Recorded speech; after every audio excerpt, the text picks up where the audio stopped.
making the concessions and trying to finally get a deal across the finish line for those that are hurting during this unprecedented pandemic.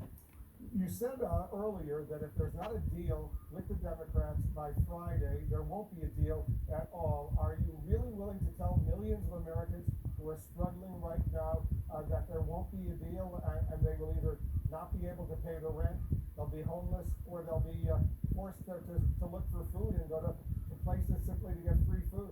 Well, certainly the president has been very clear on that particular issue, Wolf, and he has really charged not just Secretary Mnuchin and myself, but all Republicans to come to the table and stay engaged.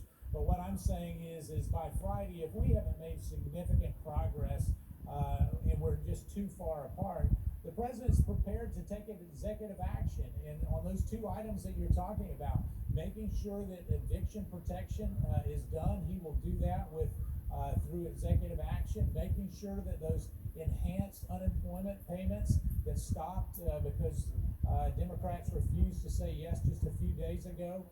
He will do executive actions and take executive actions to actually address those two areas to make sure that at least what he can do is take action because Congress won't. Does he have the authority to do that with an executive action, with simply writing his signature?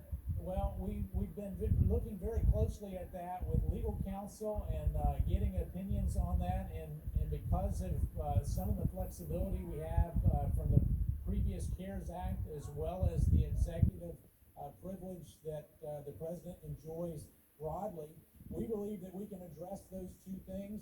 He will address those two things. So the good news for your viewers is if Congress can't get it done, the president of the United States will.